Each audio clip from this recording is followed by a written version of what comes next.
This is Yarmouth Homefinders in Hainford, about 40 minutes from Yarmouth Greyhound Stadium. They were one of the tracks that led the way in terms of welfare, not just finding dogs their forever homes, but with a groundbreaking veterinary assistance programme as well. It was all the brainchild of the man whose family own and run the track, Stephen Franklin. The boys said to me when I retired, they said, right, Dad, you can keep overseeing the Homefinders. So I'm still chairman of Yarmouth Grand Homefinders, which was one of our owners I formed back in 1999. And he asked me to be chairman, and I'm still chairman. What a wonderful place though. You must enjoy your days here. Yes, it's lovely, and it's a really nice community atmosphere. You get lots of volunteers, as you've seen today, and you get different ones every day, and the dogs enjoy it, the people enjoy it. It works really well. And works very much in coordination with the track, and since you've been independent, even more so. Yes, yeah, we are sort of now completely we were almost self-funding. We're now completely self-funding, but that's going well, and people are very happy to support us. We have to go out and raise the money. All through the summer we go out with a stall and to various fetes and events. We also collect at the stadium on race nights. We've got a great band of volunteers that come and collect money at the gates for us, and we can get anything up to £150 a night there, which is great. And then we have sponsorship for the kennels, so people can sponsor a particular kennel in memory of somebody or a special dog. And then we just get lots of donations from people that just love greyhounds. It's not just about home finding, it's also about the treatment and the care and the philosophy you have at the track with regards to injured greyhounds. We had a very dedicated fundraiser back in the early days, and I think it was 2002, could have been earlier. We got so much money in the bank, and I had pointed out to the committee that with veterinary costs these days, if you've got your racing ground, and much as you love it, costs you £600, and then you're faced with a £1,600 veterinary bill if you're unlucky and it does get a fracture injury.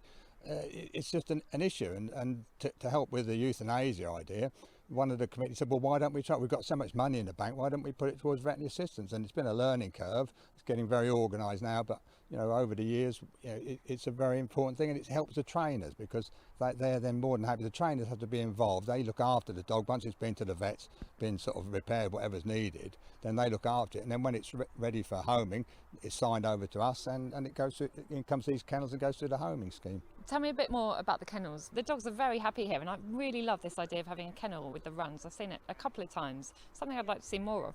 Yeah, the kennels are old, but the dogs are happy. They're all well loved, and Molly, my kennel manager, she's absolutely fantastic with them. And even the most nervous one, she wins over in the end. Do you feel like greyhounds are becoming more considered as a pet for people who want a dog? I think so. People seem to think that they need masses of exercise, and in actual fact they're real couch potatoes. I mean, sometimes I have a job to get my own out in the morning, to go for a walk even. But I think because when they race, they've got muzzles on and they look quite fierce. But in actual fact, they're just so gentle, and they're marvellous with children. And a wonderful team of volunteers that you've got here that I've met today. Absolutely fantastic. Yes, we've probably got over 100 volunteers, and we usually have a Christmas special party for them, and then the track always gives them all a barbecue and a race meeting once a year. So, yeah, it's great, fantastic place. You can see the volunteers here enjoy their time just as much as the greyhounds do. They help twice a day, not just to walk the dogs, but also groom them, give them treats, and generally make a fuss of them. Well, Carl, tell us how you came to be involved with Yarmouth Homefinders. It was through my college, Eastern Otley. Part of the course was to do a placement, so I contacted these guys. The college recommended them, and yeah, I did just under a year here, and I loved it really ever since, so I've come back and visit. And you've since gone off to university, but you've just finished for the summer holidays, and here you are. Yeah, I mean, it's lovely to visit here. All the people are amazing, and it's a nice community, and the dog's obviously really nice as well, so yeah, it's win-win. This is a lovely old boy. This is Zach. He's getting on in age a little bit now. He's owned by Molly, who is the full-time member of staff here, looking after all the dogs at Yarmouth Homefinders. And I'm guessing you love your job, Molly. I do, yeah. You can't complain. It's pretty good. And spending the time with the dogs all the time. I've only been here a short time, obviously, but it seems like a lovely place, and you have a lot of support here, don't you? Oh yeah, definitely. A lot of volunteers that give up their free time and come and help the dogs out, and yeah, a lot of lovely people. And with their help, and of course you being here, the dogs are very well cared for here. Yeah, they seem to be happy enough all the time and get their walks and their treats, and yeah, very happy. And you came from the same college as Carl and ended up full-time job here. Well, I started volunteering walking when I was 13, so before I went to college, but then I did do college placement as well here, and then got a job out of it, so that was good. And not just a job, but this beautiful boy here too. Yeah, I've had him, nearly over 9 years now. He wasn't a very good racer, so he came to me quite young. But it's true what they say, isn't it? Greyhounds make the best pets. Yeah, definitely. He's very easy and very laid back. That's what we like. Well, the volunteers here at Yarmouth Homefinders don't just help to look after the dogs, they also do the washing up after a very nice cup of tea, it has to be said. Oh, excellent. Yes, we serve as best as we can to help people and the dogs.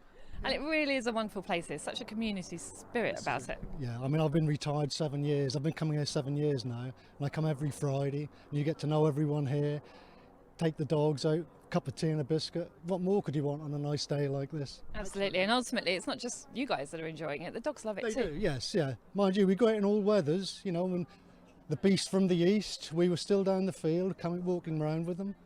But, this is a day when it's good for dog walking, isn't it? Everybody enjoys it.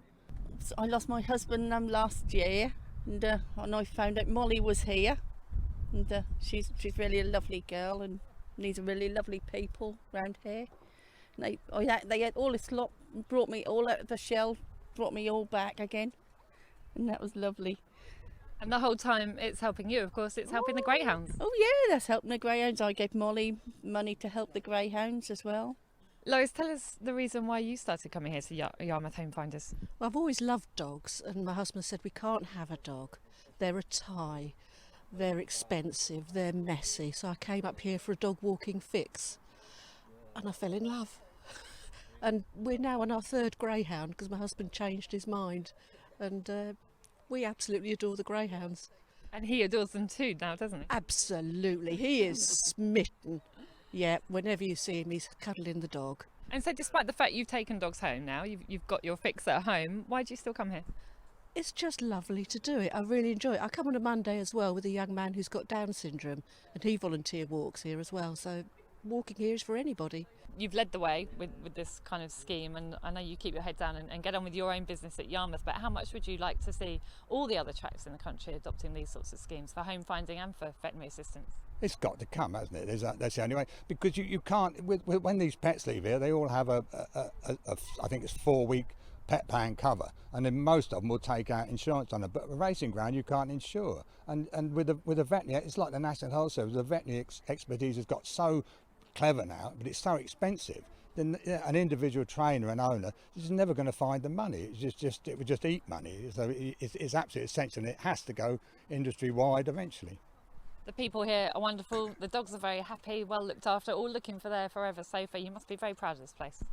Yes, yeah, I'm proud of the stadium as well. I think we've got a very sort of nice stadium, and yeah, I mean it all comes down from a family commitment, right from my father back in, I think they built it in 1940, 41 I think they started racing. They got shut down for the war, so it's been a lifetime commitment for the whole family.